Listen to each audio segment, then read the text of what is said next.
And what's going on, everybody? Welcome back to another episode of the Designated Players and MLS podcast. In what has been an insanely busy week in MLS news, from USOC comments to roster rule changes to MLS Next Pro Teams to CONCACAF Champions League, there are so many things to cover, and we aren't going to actually be able to do it in just one episode. So this week, we will have two This Week in MLS News' episodes. I think that made sense. Basically, Monday, Wednesday, we're going to talk MLS news on both days, and we're going to hear from you about what your thoughts are. But we are going to cover a lot over these next two episodes, but today specifically, it is about the U.S. Open Cup once again. Don Garber and Nelson Rodriguez gave an interview with some, as we like to call it, billboard-level material quotes that we are going to dive into. And then we're also going to go ahead and talk about the new layout in terms of roster rules for the Cup itself as it relates to MLS Next Pro Teams and some of the payouts as well. So lots to cover today. And then in the next episode, we'll go ahead and hit Champions League, MLS Next Pro Team locations, and roster rule changes in the league. So I'm Andrew. That's Connor above me. That's Grace behind me. And we're here to talk about MLS news. Connor, how you doing? I am doing fine right now, but if Seattle blows this lead, I'll be doing significantly worse. I was trying to wonder why you were so quiet. It's because I had my volume turned all the way down. I was I like, feel damn, like dude. that was intentional, wasn't it? Ah, Just admit it. It's fine. probably. I don't like you, so that You didn't probably. change anything. Yeah. Um, Listen, tons to talk about today, specifically U.S. Open Cup. I'm really hoping this is the last time that we have to talk about stuff Oh, like it's this. I not. don't. I You don't think know it. it's not going to be the last time. Yeah, I don't think it will be. But listen, this whole interview was something, you know, out of a storybook. Really, I mean, it was so many things that popped off, and we'll talk about it. We're gonna, as we always do, guys, we're always gonna hit it with both sides of the coin, right? We're gonna tell you why we think it might be good. We're gonna tell you why we think it might be bad, and then it'll be up to you to decide which one you want to lean towards. And of course, before we do any of that, we got to talk about scarves because that's what we're here for, right? That's a real part of this podcast. So, Connor, what are you rocking? I'm bringing it. If we're talking U.S. Open Cup, I'm going to bring out the scarf of a team that's actually participating in it this year. And that would be the team that's going to win it all, Atlanta United. Well, that's cute. Going to take our second U.S. Open Cup. No big deal. That's cute. I myself am rocking a new scarf, courtesy of our friends at stlouissoccernews.com, kind enough to send us scarves of our own to enhance the scarf wall, if you will. And knowing St. Louis's rich history in the U.S. Open Cup, we are going to show it off today. Nice big city on one side with the logo, great swirl design as well, and then the entire name and badge on the other side. Super clean, super nice scarf. So thank you again for sending that. Really appreciate it, and am looking forward to keeping it on the wall. You can kind of see behind my head right there. That is where it will stay, and hopefully I'll keep my head out of the spot next time, so it'll be on full display.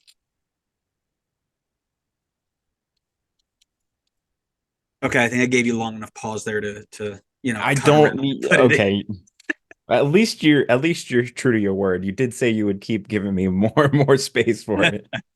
Okay, let's get into the difficult stuff here. On Thursday, Jeff Reuter and the Athletic staff dropped an article from a roundtable conversation with Don Garber and Nelson Rodriguez regarding some of the most polarizing topics in current day sports, mainly the U.S. Open Cup. There are some, as I mentioned before, billboard material quotes in there, but we read the whole thing. We're going to share our takes on what was said, what we think it means, good, bad, ugly, indifferent, as we always do, right? So, a reminder for our listeners, this is the third time we are covering the U.S. Open Cup, and our thoughts on the entire situation can be found in depth at episodes 201 and 223. The article opens with the billboard quote of all billboard quotes, with Garber likening the MLB or the NFL to playing in a tournament in which they had no control in the middle of the season, saying that it isn't the American way. He follows it up with the statement I and a lot of others have been waiting for really this whole time, claiming that they didn't want to be in it because they had no control financially, branding wise, facilities, the works. They didn't like the fact that they weren't in charge. And this is the transparency we've been waiting for since December, right? The decision was always marred in this ability to control whatever MLS was doing, build the brand, improve exposure, whatever. But hiding behind this schedule congestion nonsense is just it painted, right, and correctly so, painted MLS as dishonest and fraudulent. So, and that's not the PR that was needed. So I want to ask you kind of how you feel about that first opening quote where, saying that MLB or NFL aren't playing in mid-season tournaments that they don't control.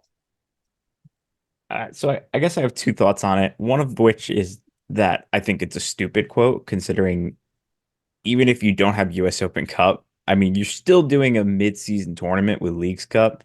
The only difference is that I guess you have control. I guess that's the difference that he's insinuating at.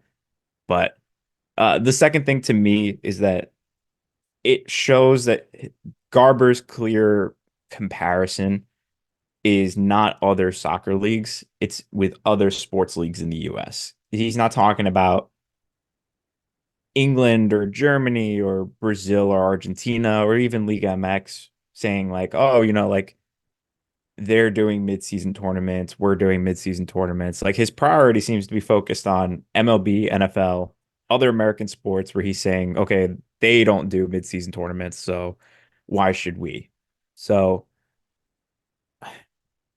it's I don't really like I guess you could make the argument to compare to either. I'm sure the pro rel crowd is not going to be thrilled with the fact that it seems his focus is on the other American sports, and if that's the case, I think his actions will probably move more towards that route and Americanize it even more, which is I'm sure going to infuriate them. So I will definitely wait to see the reaction from that group.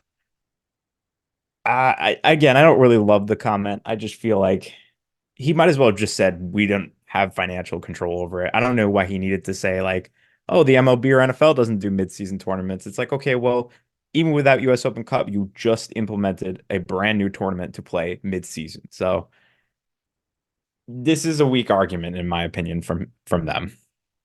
Yeah, totally. Right. Like the control part is the important part, right? Because they play in a mid-season tournament, but they control it. They can control what's being shown and the level that's being, portrayed and all that sort of stuff. So it's all about the control. And, the quote particularly has been used across, US Open Cup kind of faithful Twitter, if you will, to paint Garber as somebody who doesn't understand the game as it's meant to be played and trying to Americanize it and rolling with this franchise model instead of allowing the lower leagues to grow and all this stuff. And here's where I'm going to disagree with that take because I think Garber absolutely understands how this game is meant to be.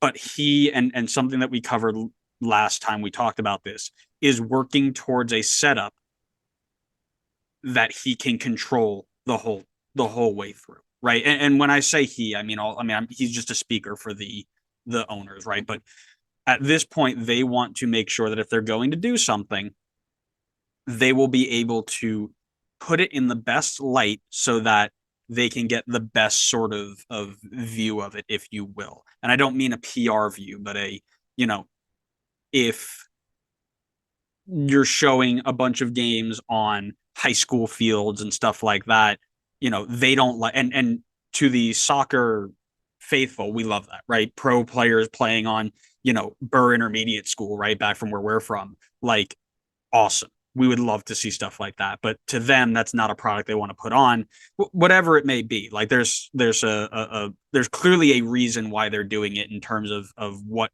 the product they're putting out there, the entertainment product. But I agree with you. I think it's a garbage take because they keep trying to hide behind these different things where at the end of the day they finally have come out and just said we don't control it, and it's costing us a lot of money and we don't like that. So I am glad that they kind of came out and stepped up and said that just straight up, like, hey, they stopped hiding behind this, like, oh, schedule congestion, right? Schedule congestion.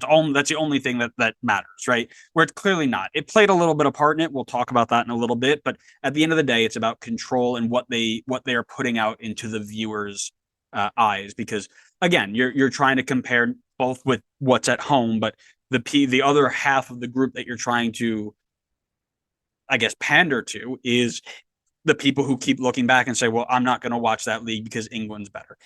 So, Hold whatever. on. I need to go back to one of the comments you said earlier because I need to call you out on it. Okay. You talk about how you would absolutely love to see the teams play on a middle school field, but Uh-huh. yet all I've heard for the past few years is how much you complain about teams having to go play at Yankee Stadium and play against NYCFC. Oh So no, why no. is it any So different here? baseball stadium's different. Like I'm okay with people Why getting is it different? It makes no sense. because It's probably still in better condition than a middle school field. so obviously that's an exaggeration, right? Like, but the lower level fields that we're talking about, the ones that are, I'm trying to think of like good examples, right? So, um, They're playing on like a D3 college field. where does I guess if like you're thinking about I guess the one that's in my head, right? Lexington FC playing in Georgetown, right? Small, compact, not these big, beautiful stadiums with, what I'm looking at in Seattle right now with half empty seats or whatever. But that intimate atmosphere that maybe doesn't have the best sight line from the press box, right? Or maybe doesn't have the best atmosphere like that you can visually see. Like I'm not the thing I don't like about baseball stadiums, of course, one is the fact that you're playing through an infield, so you're covering the dirt, it looks poor. That you can have an honest disagreement about because I mean I even said that last week. I don't know if we were recording or not, but I watched the USL championship game in I think it was El Paso, and they were playing in like the majority of the field was in the infield. Like that is a major issue, and I'm okay with that not being what they want to show. But that's a small percentage of what this is, right? Most of them are playing at a college stadium or some other smaller field, and that is something that I'm sure they want to control because they can't monetize it, which again is a garbage argument. But the baseball stadium is a to me a separate argument because football doesn't belong in a baseball stadium. That's just my take. Okay. But yeah, so next up, the other prediction that we made in the first time that we did this is coming true. Garber and Rodriguez and all the other boardroom guys, whatever, are very confident that this move is what forced U.S. soccer to add more funding, better commitments to the tournament, increase travel stipends, all this stuff. They're saying that their bluff or move or play, I don't really know how you want to phrase that, is um, what forced this to happen. And we talked about this a little bit off air, and there's some truth to that, I think. But I'll let you share your thoughts on that here. I mean, I think we talked about this a decent amount at this point already, but the cup was in clear need of more investment. Whether that's going out and finding better or more sponsors to get that investment, but the cup was in desperate need to get more money and some more investment, whether into like the lower leagues or just the broadcast coverage, whatever it may be. Because I mean, you watched it I would say like more than the average person, I would say. And I'm sure you could speak on behalf of how poor the broadcast coverage can be at times. A la the Flower City game, right? If I'm remembering the team right. Yep. The one with the split screen looking like a mess. Like it, I kind of, so I don't, like, I kind of get where Garber's coming from if that's like what he's referring to, because could you imagine watching like the Jets and the Bills play and your screen is looking like the Flower City game? Like that would be ridiculous. Like people would make like a huge hubbub about it. It'd be going viral. It would look awful for the NFL. So like from that regard, I get that Garber is like, well, if it if it would look bad for every other major American sport, like why is it fine for us? And maybe that's a whole different debate onto like how money should be kind of put into the lower leagues for investment, or maybe that's just a cup thing, and maybe we'll see better this year around. But I think the investment is definitely never going to be a bad thing. The more that they can invest into the tournament, the better the production and the quality of the tournament is going to be. So, um, I still don't love the way that the league went about it. I feel like it could have been done in a better way, but I mean, I'm still happy at the end of the day that there's more going into the tournament. So I'm curious from your point, did MLS's move with the, I don't know, again, if you want to call it a bluff, a play, whatever, did this whole scene force US soccer's hand? Do you think that that is really what happened there? Because, there are people who, and again, rightfully so, we're not calling these people out as saying, they are incorrect in this statement. MLS has had the onus to promote this tournament as their own, or they were in charge of the promotion company, right? Some, and nothing grew from it. And I don't really know what those figures are, otherwise I would drop them, but it's clear that nothing grew from them over the 15, 20 years, however long they had it. So did this force US soccer, in your opinion, to make these moves? I would say it certainly feels like that, unless it's a really weird coincidence that all of a sudden MLS threatens to come out of the tournament and they all of a sudden are investing much more into the tournament. So I would say the correlation is probably there in the fact that this certainly put the pressure on them to up their game and make some changes, which, at the end of the day is a nice thing, but still, it's like from a PR perspective, the journey to get to this point didn't make MLS look very good. Yeah, I think that's a great way to put it, because as I just mentioned before, I do think that there's some truth to this belief that MLS's move did encourage this, whether it was coming or not, by the way, because I do, when I'm reading these things, it sounds like there was investment coming, or there was more investment last year than any year before and the year before that. So the rate at which this happened, I can't speak to, but it's very easy to sit by and allow the people that pay for everything to keep paying for it while talking about all the things that you want to happen, right? Mom, I want to buy this. Dad, I want to buy this. Mom, I want this. Dad, this should happen. Not coming out of your pocket. It's easy to say, right? But now, and it kind of twofold, right? So US soccer comes out and says the US Cup is or Open Cup is super important. We care about the cup and want it to be the best that it ever is. Well, now MLS walks away from being the group that's supposed to promote this, and now the ball falls in their court, right? Well, are you going to put the investment and the sponsorship and all this stuff into it, or are you going to go back on your word from everything you've been saying when we were in charge of it?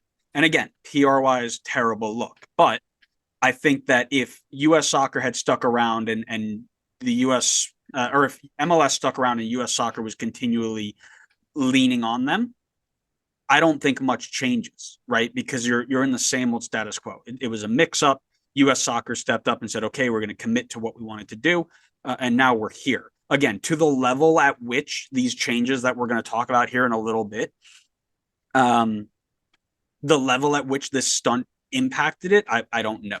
But I don't think it's a far line to draw from this happening to the changes happening, where they were probably in the pipeline, if I had to guess, where there was some 5-year plan saying, oh yeah, we're going to transition this over and these are the changes we want to make by 2030, right? Let's just pick an arbitrary date. Is it possible that US soccer's timeline was moved up with this decision? Maybe. Again, this is all speculation, but if only someone could do that to MLS with the financial rules. Bro, straight up, right? And that's the catch-22, right? Could you imagine somebody just being like, yeah, well, sucks to suck, but if you don't open those roster rules and add mid-level spending at the level of at Liga MX, we're just gonna leave you hanging. Sorry. Yeah. Man, maybe someone like Apple could do it. Be bro, like, we'll the broadcast. Somebody call who's in charge of Apple these days? Who do we need to call? Yeah, whoever you can find out, whoever. Yeah, we'll give do them a little Google. we'll move on from those notes, and fan support was the next topic of conversation in this article. They did a fan panel and asked which competitions were the most interesting to them. They claimed that the results were that the US Open Cup was a 6% interest to people after 100 years of existence. The League's Cup was 4% after just 1 year. I take every one of these fan-run surveys, especially by the company at which wants things to be a certain way. I take them all with a grain of salt. However, it does seem a little bit fair, right? It's clear that, and many people pointed this out, like when Leagues Cup was going on, there was, I think somebody keeps tweeting it, I can't remember who, so I'm sorry I forgot your name and I don't have it here, that when MLS played MLS teams, they showed up at a minus 34% to what their expected average season attendance is, right? If it was versus a Liga MX side, I think it was minus 17%. But I think it's pretty clear that outside, and things that we talk about a lot, outside of those last couple of games where MLS is then involved, a lot of the fans aren't showing up to the US Open Cup games, right? And this is something we've spoken about. We have the numbers there. It's like Leagues Cup was an average of 25,000. US Open Cup was like 6, 7, 8,000. So I think everybody's like, oh man, because the quote that came out was, we're breaking attendance records. You're not breaking attendance records, right? The numbers show that. However, the attendances are up for this brand new cup than the old cup, right? So again, the phrasing throughout this entire article is garbage. But when you read in and think about what they're trying to say, that's kind of what it should be. But I want to kind of get your thoughts on this poll that they ran. Yeah, I mean, I think I'm definitely on board with you where I take it with a huge grain of salt because to your exact point, there's been clear, we'll call it creative differences between MLS and US Open Cup. And now all of a sudden they bring out their own statistics that say Leagues Cup is right on the heels of US Open Cup. But and maybe I may draw a lot of hate from it. I found Leagues Cup to be way more entertaining than US Open Cup, at least at the current state that it is. Teams were giving it their all. Liga MX was a great level of competition for us to go up against. And the format of the tournament made it really exciting. The long penalty shootouts, the drama of the one-off games towards the end of the tournament, which obviously, like, one-off games is in the US Open Cups as well, but it just feels a little less meaningful when teams are rotating more or you're playing like a USL 2 side. Like, there's just not that same level of competition when you're going up against Monterrey or Tigres. I found it to be way more exciting. The tournament was really great. I will say that I think a decent chunk of that was the Messi effect, him first coming in and taking that competition by storm, and that amazing run that him and the team went on made the tournament, I think, even like it took it to a next level of enjoyment. And I'd be very curious to see what it looks like without him, but I still think it will be very much enjoyable. And so I don't think the numbers are probably as close as they're making it out to be, but I would also not be surprised if Leagues Cup quickly catches up to US Open Cup. Right. And that's kind of the thing that I think plays a part in that, right? Like you've got the same scenario, right? For the most part, it's a midweek game at a relatively early time. One is against either another MLS team or another Liga MX team. The other is against a lower opponent. You can compare those numbers and see what it means. And again, you've also got the recency effect, right? Oh, this is new, exciting, and fun. I'm going to go watch it. Versus US Open Cup. Okay, we're playing a team of third division guys. We should be able to get through. I'm going to go wait until we play an MLS side, right? There's tons of stuff, and we're not going to dive into all that data, but there was something that really interests me in that section where they used this term listening to the fans to describe their thoughts on this scenario and why they're making the decisions they are. And I find it really interesting because I had an interview with our friend Simple Coach, who we were talking mainly Alfred soccer, but we did dive into this content creation that we do, right? because we're both content creators, and he had a really great quote that it's very easy to get this false sense of perception when it comes to what the majority is, when you get most of your thoughts from an algorithm that shows you what you want to see, right? When the algorithm has a literal page that says for you, because it's following all of your interactions and the things that you're liking and stuff, it's very easy to think there's a massive following behind you. And that's for pro MLS, anti MLS, pro rel, anti pro rel, politics, NFL, anything you want, right? It is tailored to give you this idea that you've got a huge following and a small group against you, right? So if the league is spending money to figure out what the fans want with these polls or whatever they may be, and not just listening to Twitter, then they might have information we don't. And I am not one of those tinfoil hat conspiracy theorists of, they're giving you what you want to hear and what we want to hear. And I don't have enough energy in my life to have that sort of outlook on things. So, like you mentioned, Leagues Cup's fun, US Open Cup fun. If you are watching the right games or you have a reason to enjoy it, like I said, as a soccer fan and understanding what it means, I think it's fun, right? I'll enjoy anything that I watch. I'll enjoy whatever happens there. So, yeah, I'll jump in there really quick and then we can move on to the next point. Yeah, to your point, there was definitely a ton of outrage, I think, on both the pro and anti MLS side at first about US Open Cup.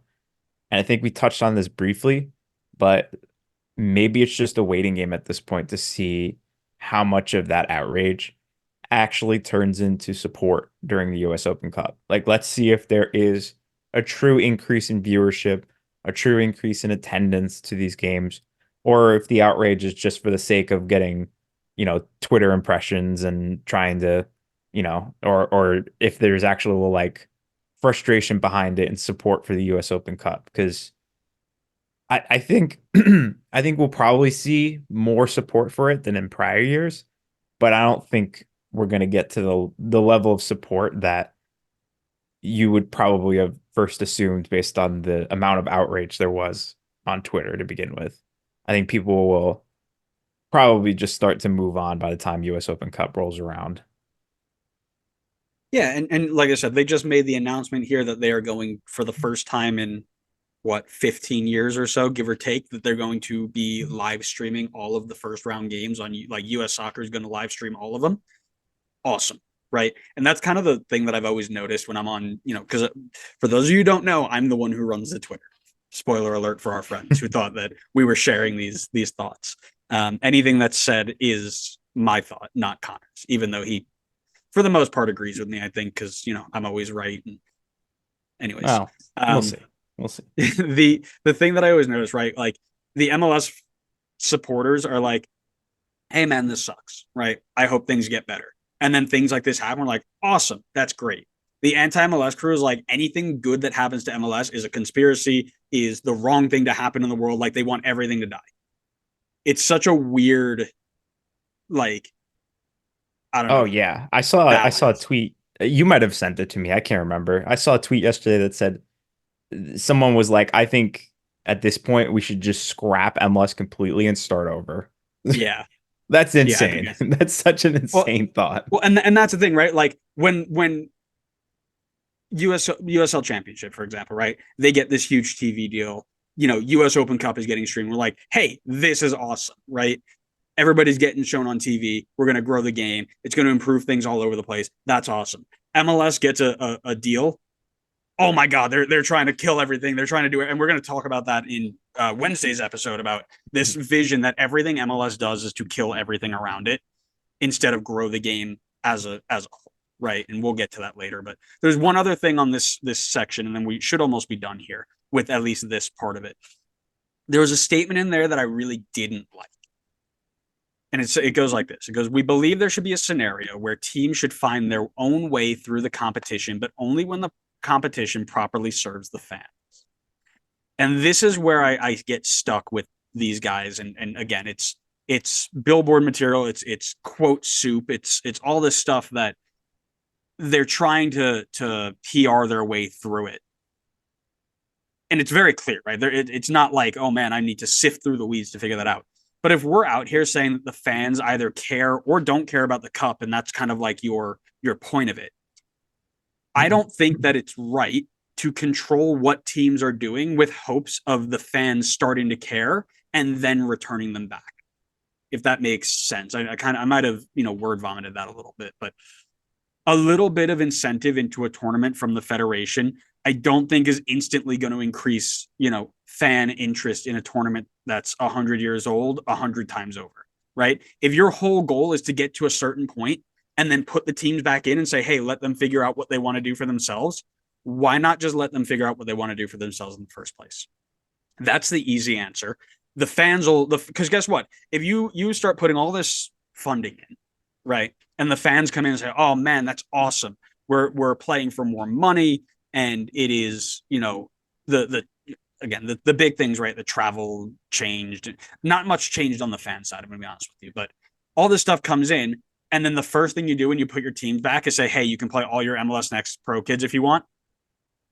The fans are then going to be like, okay, well, what's the point of coming out to these things, right? Like, if this whole thing is reliant on what the competition is doing to serve the fans, which not much of that has changed, if you ask me, and then you're going to put your teams back just to let them decide if they're going to take it seriously or not, why go through all this nonsense? Why not just let that be the first decision that you make and move on with it? You know what I mean? Yeah. I don't know if I honestly have too much to add on that. I think I completely agree. I don't see a reason why you wouldn't just let the teams choose in the first place. I think we had talked about this briefly because we had talked about, if teams want to go and play their entire MLS Next Pro team, like why does it matter if they want to go play their first team and the first team players are fine with it? Why does it matter? Like I don't really see a reason why they need to make a decision on behalf of the teams themselves. Right. And that's my whole point, right? Like, this should be, and it's funny, right? In the United States, right? You've got like the government laws and then the state laws. Like, this should be a state law thing, right? Like, let them figure out how they want to handle this certain topic and then move on with, you don't need to That's come in and funny. make I had a, that same thought. I made right? that same analogy in my head. We're nerds, man. We're such losers. This is why we We have, this is why really we have are, a podcast honestly. that's We really are. 250 episodes long because we don't go outside. Um, yeah, right. Like, this should be a state law thing, right? Not a national overarching federal law. Whatever. And then, 6 topics down, player load comes back into the fray. Like, oh, don't forget, this is what we were originally complaining about anyway, right? They did change it a little bit and say it's less about the MLS congestion and more about like international windows with Copa America, Nations League, Club World Cup, Leagues Cup, which they were always going to play no matter what, expanded playoffs, all this stuff they were worried about, and it's a fair thing, but again, things that we've talked about before is expand the rosters, right? You don't need to worry about any of that. But they asked them about how Leagues Cup will impact congestion. And there was this very rehearsed answer, right? Only 2 teams are going to play all 7 Leagues Cup games, and they may not even be MLS sides. So most are only going to play 2 to 4, right? I wanted to get your thoughts on that. How did you feel about that quote? It's a good question. I think I'm kind of, I guess I'm still trying to figure out how I feel about that. I mean, it's definitely like on the surface of it, it sounds like a really stupid comment to make. Like, oh, only 2 teams are going to play the full 7 games. But I mean, if I don't have the numbers in front of me, but it's got to be something like maybe 9 out of the 10 last U.S. Open Cups, both teams in the final have been MLS sides. So, to say that, oh, it may not be an MLS side feels pretty, naive, considering the track record says that there's a very, very high chance that if the teams that are trying and play their first teams care, there will be most likely 2 MLS sides in the final, in which case they've now added 7 games to their schedule. I think I can't remember if I only talked about this off air with you or if we talked about it in an episode, but I really don't have an issue with the schedule congestion. I think the issue is with the financial, roster restrictions and the fact that there's just not enough money or roster spots to build proper depth in the team to be able to compete in multiple tournaments. Because it's not foreign to see leagues play multiple tournaments in a year. England plays the Carabao Cup and the FA Cup in a year, plus their European competitions and their league. So it's very much possible for MLS sides to play a very similar amount of games to the teams in England. The only difference is that England can build up however much depth that they can financially afford in, financial rules, unless you're Man City, versus MLS sides who have to follow these really strict roster rules and then therefore cannot get the depth that they need to play in all these competitions. So I guess now that I've kind of talked myself through it, I think it's a really stupid comment just because I am already of the mindset that you can make this work with the schedule if you give the teams the financial freedom to do so. Well, all of that totally fair. Here's the other problem. Change the words Leagues Cup in that statement with US Open Cup, and it's the exact same thing. Most teams aren't playing all US Open Cup games. Most of them might only play one, right? Most of them are only going to play at the max if they all go through. I think the max is 4. So now we're sitting here saying schedule congestion is an issue. And again, this is not us trying to defend that notion. We are all very, very clear. Schedule congestion, not the issue, right? But you're out here saying, oh, most teams are only going to play 2, maybe 3 or 4. Most teams in US Open Cup are going to play 1, and they're going to rotate their kids. They're not even going to get those miles on the legs of the players that are on your first team contracts. So again, the farther you go down this list of reasons behind what they're doing, the more it's like you guys are like, you could have stopped after the third reason and been like, yep, that's it. But you talked yourselves into this, closed loop of it all comes back to again, you guys trying to dance around the entire thing of money and control, right? Which is and where they. go ahead. No, sorry. No, I'm done. Oh, I was gonna say, and yeah, to the exact point that you made before, why not just let the teams decide? If their first team players say, "Hey, I'm ready to go. I want to play in this," let them play. And if you're concerned that teams are going to play backups and the quality's not going to look so good on the field, Don wanted to play all of the MLS Next Pro teams. I bet you the backups on the first team are probably better than the Next Pro teams. So the quality really, I don't really understand. Like, there's no argument there to say that, like, oh, if we let the teams decide, the quality of the teams is going to be down. Oh, you were ready to throw all like the 18, 19-year-olds out there and have them represent your teams for this cup. So I feel like that argument's already off the table. So I don't see why, if you're going to talk about schedule congestion, you don't just let the teams decide and let the players decide, because they're the ones that will know, how much gas these guys still have in the tank. Yeah. Like I said, and the only thing I was saying is that by the end of the article here, they did end up coming to the real reason, right? The financials, the real reason they didn't want to do this. And I'll jump in because I think we're going to talk about it in the next section. But the hosting fees have been revamped, right? But our friends at US Open Cup, I think it's the cup.us is the official website there. They went and did a 2023 and 2024 comparison, right? And I added the numbers up. If an MLS team enters in the round of 32 and plays every game at home because of random draws or whatever, they are paying in the old system over $500,000, not including the percentage of revenue over a certain threshold. This is just the flat hosting fee for a tournament that if they won the whole thing, would get $300,000 to win. Right. Wait, so they're paying? It's a hosting fee. So this hosting fee comes in, everybody, puts into the pool, and we're kind of jumping a little bit ahead there, which is fine. They pay this fee. It goes into a pool to pay the refs, to put the prize money together, to cover travel fees, this whole big thing, right? The value of these things, and again, this is a big if, right? You're not playing every game at home, but hypothetically, if you were, you are the final game, you're paying $325,000 plus half of the revenue over $375,000 to win $300,000.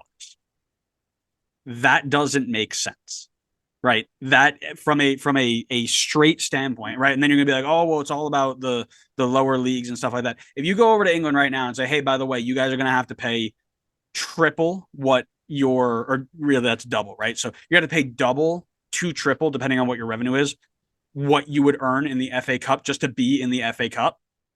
Absolutely, that doesn't fly. I know it's about the lower leagues and things like that, but that doesn't fly anywhere, right? So, you know, the guys come out and they say, listen, we don't want to be the only ones putting financial contribution to a national tournament that we don't run anymore, right? US Soccer was meant to be the sponsor of this tournament. They were supposed to do the work to bring all these things in. And I know the first thing that people are going to say is, well, MLS put themselves in charge or in this spot by not caring about it when they were in charge with some over the last 2 decades. You're right. They could have done more. But we're in 2024, not 2014, right? So since 2022, if the whole thing is that MLS is now not in charge of funding and you continue to expect them to dole out all the money year over year, pretty much, right? That doesn't work, right? Especially when you're not upping the prize. Couple that with the fact that the tournament doesn't draw eyes like it should. Again, for whatever reason, you can put blame wherever you want. That's not the point of what we're doing here. The fact that it doesn't draw the tournament, the eyes don't draw the tournament, and we're still in this grow to compete with other leagues at home and abroad stage, right? That's the kind of big, bulky phrase that I'll use. The move makes sense from that point of view. Historically, it's going to resonate with the passionate fans, and that's great. But it needs to make sense for the passionate fans and the casual fans. And the fact that the casuals far outweigh the passionate in this tournament is making, again, in MLS's eyes, this is an easy move for them. They're not making money off of it. Nobody wants to see it. They're no longer involved in the promotion of it. And again, you can say that they should be. You can say like at a super high level, big picture benefit of the group as a whole that they should be. I would agree with that. But right now that's not where we're at. So I can understand that if you're going to be losing at the most $250,000 just to play in a league that's already, hemorrhaging money, it doesn't make sense, right? So again, I don't love it, but I get it. This is the argument they should have just made from the start, and the only argument they should have made, and then they should have just shut up about the rest of it. Literally, right? Because this makes sense to me, and I'm sure there's going to be people who will still read this and argue against MLS because that's just what they do. But why would like to your exact point, like MLS is a business at the end of the day. Like they're trying to grow, they're trying to make more money. Why are they going to go into this tournament that, like you said, draws in very few eyes compared to other tournaments, where they're also just going to lose money just for the sake of building up other leagues, which, this isn't an England situation where you could make the argument that it makes sense for the top teams in England to send money to the lower teams because those teams will eventually rise up and play into the top league and play into the Premier League. So that to me makes sense. Like you're building up a product that's going to eventually filter in and be a part of the league. But there is no guarantee. And at this point, with the way MLS has been growing and the expansion fees that continuously keep growing as well, it seems less and less and less likely that there's any more USL Championship sides that are going to filter into MLS. So where is the incentive for them to build up these other leagues? Like these are completely independent leagues to MLS. USL is independent. There is there's especially with MLS Next Pro having their own like league now, there really is just no like direct affiliation. Like I know there's probably some teams that still have close relationships with some of the USL teams and send players on loan and have like a good handshake relationship with one another, but I don't see why MLS would be incentivized to do that. You wouldn't see the NFL going and spending money to raise up the like Arena Football League or the Canadian Football League. You wouldn't. Like if somebody saw the NFL doing that, you'd be like, what are they doing? That's stupid. I don't see why it's different for MLS. Yeah, you hit my closing kind of comments on this section right on the head there. History, tradition, connecting the leagues, right? It's great. We love it. That's what makes certain leagues really, really good. MLS is approaching it like a business, and that makes a certain group of fans unhappy. And that's their right. They can hate it. They don't need to watch the league. That's fine.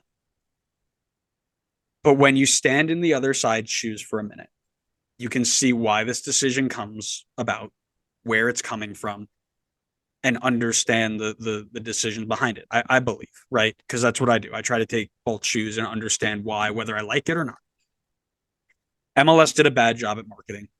Then they separated themselves from the responsibility to make it better because they're doing a bad job, and they were still asked to provide more funding for all these things. And again, in this idea, like you mentioned, where everything's connected and it's benefiting teams that are going to end up being a part of your group anyway, that's awesome. But the problem is that in America, the game had to be started from the top and flowed down, right? It had to start from the top levels and make the top level really entertaining so that you could survive on the way down, right? USL, and I was just looking this up before for our next episode on Wednesday. USL for the longest time was majority MLS 2 teams, right? Just to keep them from going under and keep them going, right? Then they were able to find other teams that were able to find markets and grow, and now that's what they are, right? Because that's the way we had to do things. That idea of the top league just giving up money so that the others can use it doesn't work here. They're not connected. They're not a part of the same model. It doesn't work here. That bothers some people. And again, that is okay. But from a completely just put the pieces together, make the puzzle, it doesn't make sense to do that. It sucks. But what you're asking then is for them to make a decision that goes away from the model that they're trying to build, right? That model has allowed us to be successful in a relative term. You can argue what successful means. I don't care. It has allowed us to be successful to the point where we are able to grow, put stadiums in every state that's got a team, academies, training facilities. I mean, the works. Every time you make a decision that breaks from that model, you risk setting up teams and or leagues for either setbacks or complete failures. That can't happen. You can't make decisions against what has helped you grow for the last 30 years. It sucks. It's just the way it is. But here's the other side of it. I don't think it's a long-term decision, right? I think as long as these changes are helping grow the tournament overall and the money, or at least the opportunity to make money, is there, they'll be back, right? And people will argue like, oh, it's not about the money, it's about the history, right? It's about the meeting. And totally fair for a select group. But again, when you are a league that is still growing and still trying to find a way to maximize the amount of time you have to help you grow at the fastest rate possible, you have to make those decisions. And my hope is that the cup comes back stronger and better. Coinciding with that US Open Cup interview comes the announcement of US Open Cup rules. New 2024 rules have dropped, including a restructure of payments and the roster rules for the MLS Next Pro sides. So let's discuss. Firstly, a huge shout out to our friends at the cup.us for compiling all of this information in one easy place to find. Head on over there to get the rundown, US Open Cup facts, history. I mean, it's a great website. I have used it far more than I probably should have for a guy who needs to finish a thesis in 3 weeks. But alas, here we are. Let's go in order here, right? We're going to start with the thing that MLS is holding up as the impact that they left on the cup from withdrawing, right? Look at what we made happen by not being here. The hosting fees have been revamped, and it actually shows, as we were mentioning earlier, why MLS owners had such a problem with this cup in the first place. So as we mentioned, to pay the refs, the prize money, the travel, a set fee plus a percentage of the revenue over a certain threshold was taken, leaving the clubs with whatever is left, right? So I'll just give a rundown here, and then I'll ask kind of what your thoughts are on the change. So right now, or what it was last time, the first round, $750 of a hosting fee plus 15% of any revenue you made above 100K. Realistically, you're not selling $100,000 worth of tickets, my guess, at least in the first round anyway. So you're holding on to most of that money. Get all the way up to the final, as we were alluding to before, it was $325,000 just to host the thing, which is $25,000 more than what you would have won if you won the thing, plus half of any revenue made above 375,000. So, and that again, an interesting note, right? Anyways, now the 3 rounds, the first 3 rounds that you would have your hosting for $1,000, $1,000, and $5,000 flat. Anything you make above $100,000 or 200, whatever, you keep it, right? So you're just paying the flat fee and you're gone.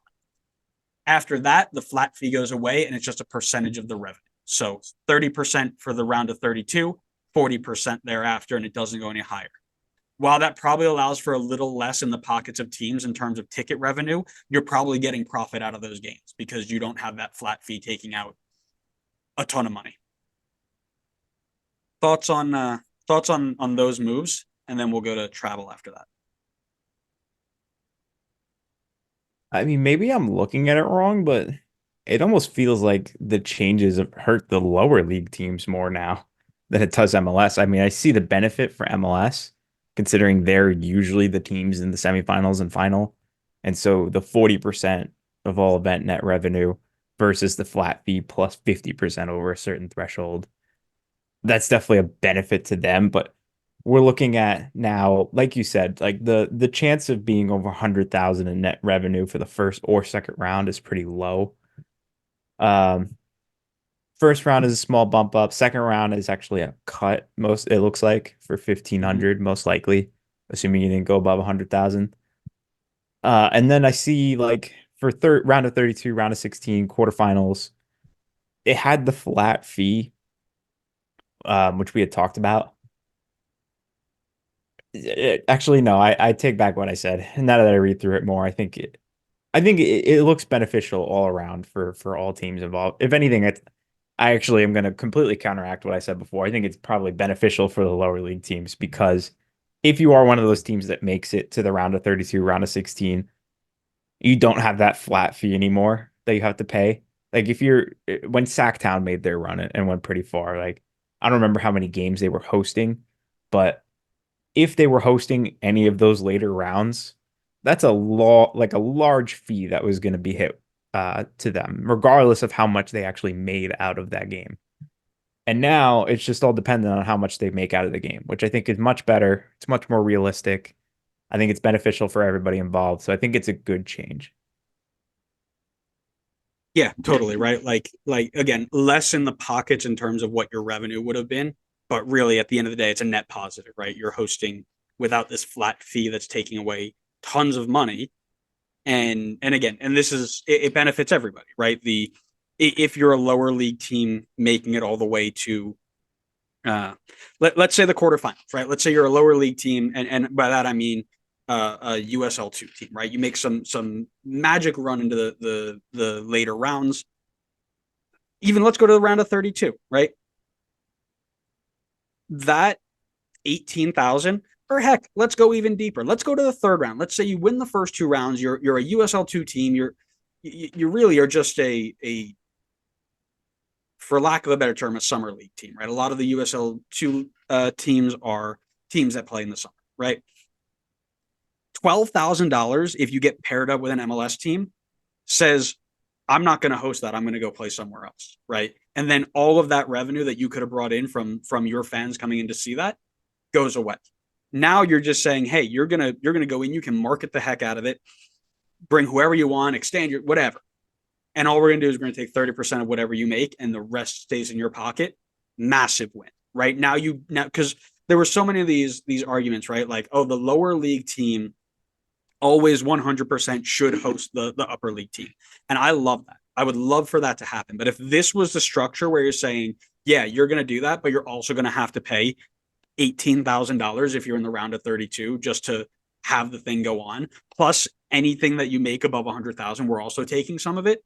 That de-incentivizes the lower league teams from doing that. So I think it's a massive win to get this restructured, a massive, massive positive in the grand scheme of things. Again, net revenue is going to be what it is, but first of all, you cut the percentages down from the semifinals and the finals.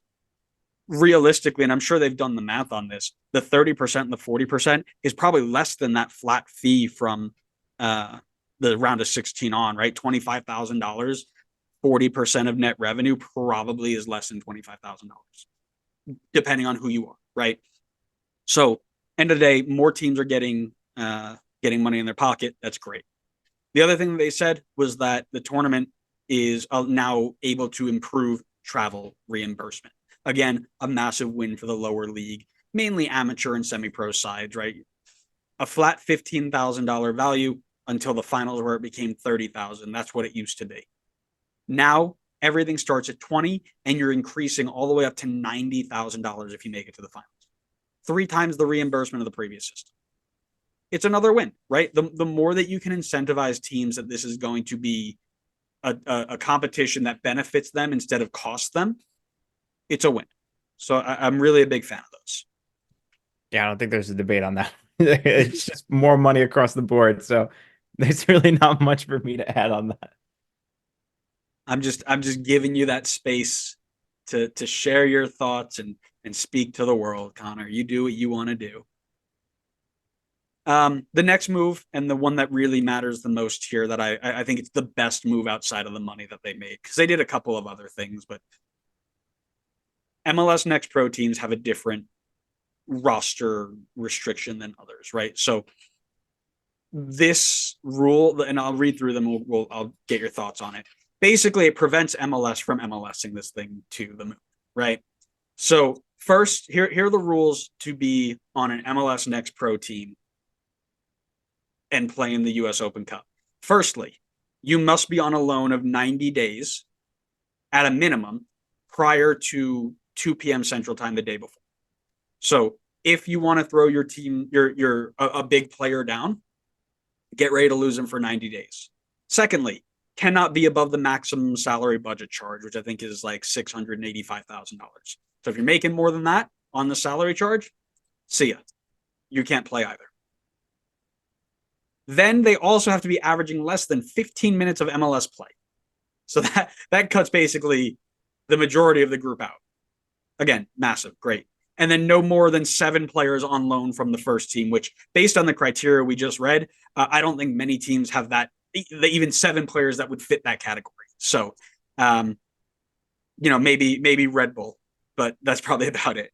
Thoughts on the moves? It makes sense, right? Like, if you didn't put these rules in place, then MLS could, like you said, MLS it and just send all their first team players down there and just dominate the tournament through their next pro teams or whatever. And I think it makes sense. I think it's again incentivizing teams who are probably going to have these younger players on the first team that just aren't really playing too much, maybe more so just training with the team. I think those are the guys that they're going to target towards being able to move down to the next pro teams for this tournament. I'd be surprised if we see many of these types of moves at all. I just don't think it's necessarily worth it for an MLS team to move someone for 90 days just for the US Open Cup tournament. I think at this point, if you're already sending your next pro team, you might as well just commit to it and send your next pro team. I don't think sending somebody on your first team who plays less than 15 minutes a game is really going to absolutely change things completely. The only thing I can maybe think of is if like someone just comes back from a long-term injury and this is a good way for them to kind of rehab. But that's about it. So I think the move makes a lot of sense.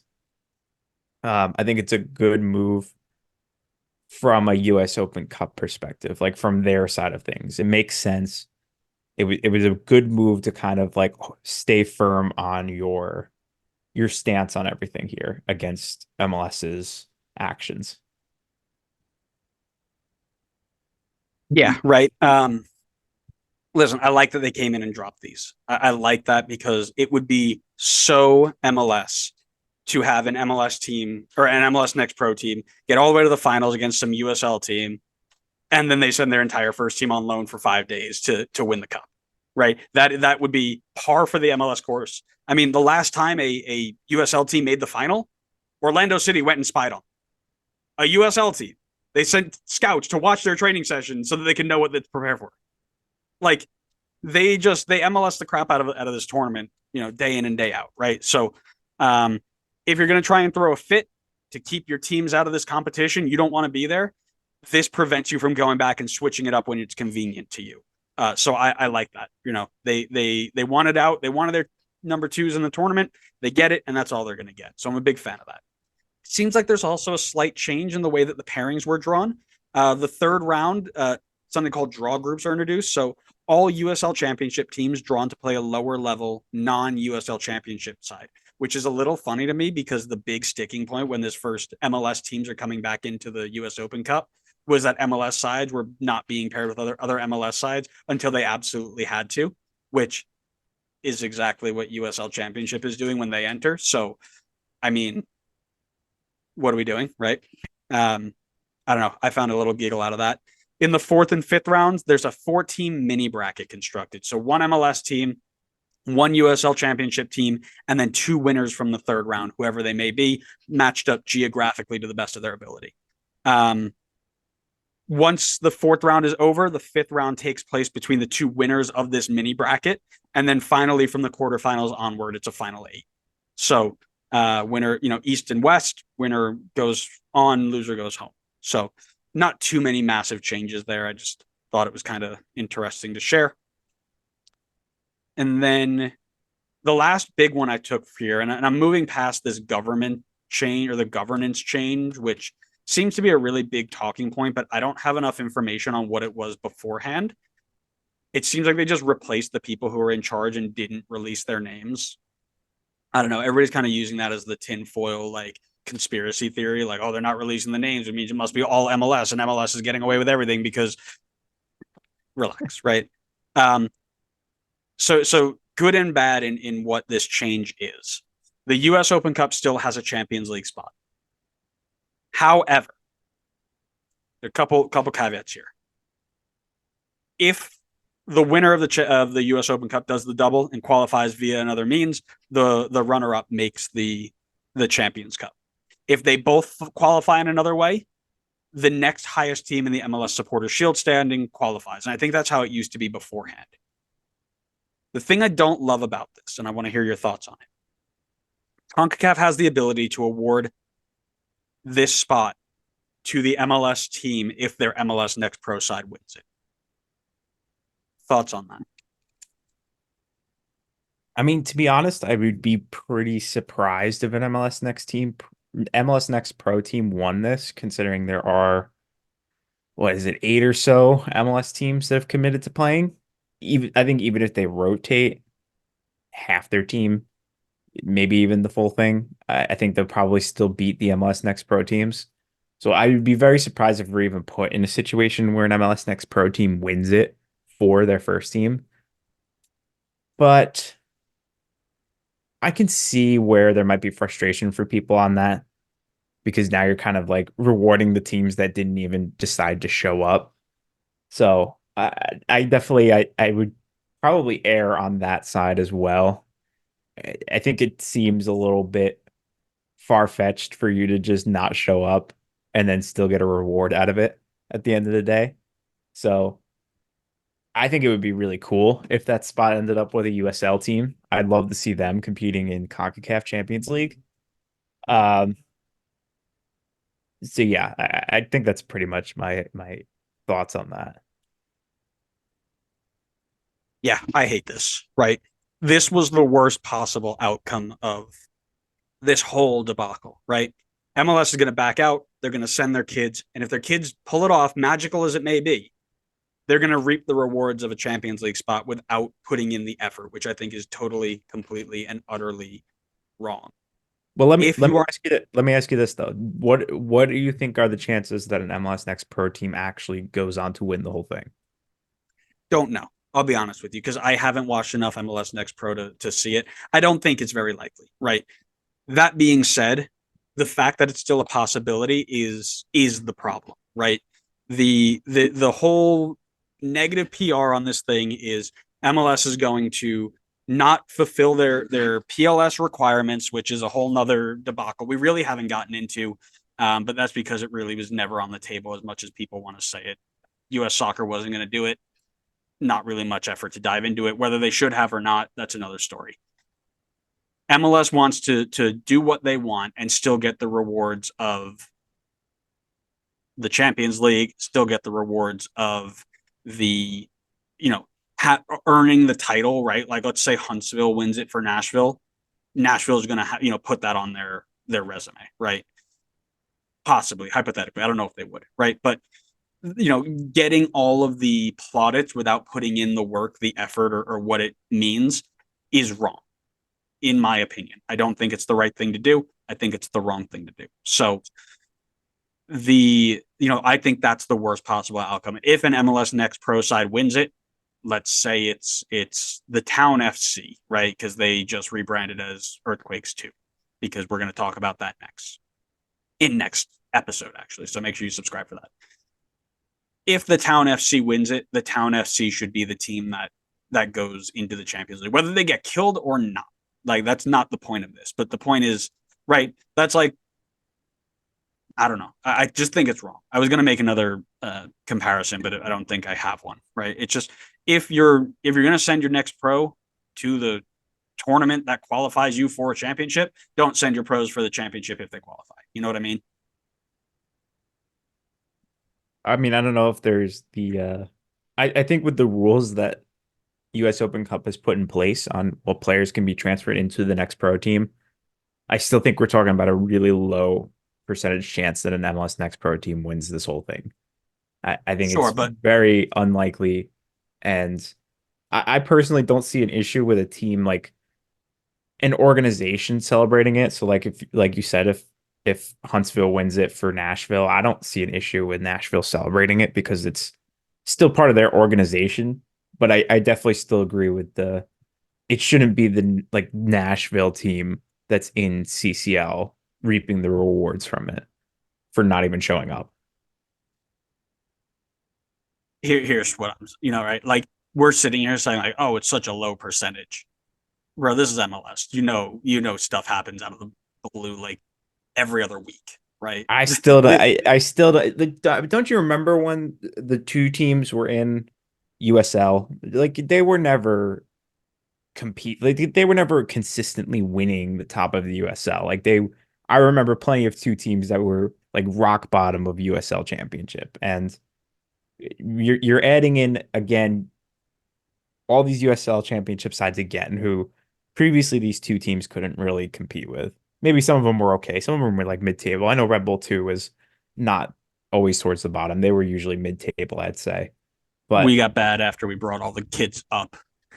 yeah, that's fair. But then you're now tagging on another like 8 MLS sides who are most likely going to play enough first team players that they're probably not losing to an MLS Next Pro side. Like it would have to be some ridiculous run for them for a Next Pro side to win it. So, and I'm going to stick by that. And if it does happen, then feel free to clip away, clip this clip as many times as you want. But I think it is super unlikely to see a side win it all, a Next Pro side win it all.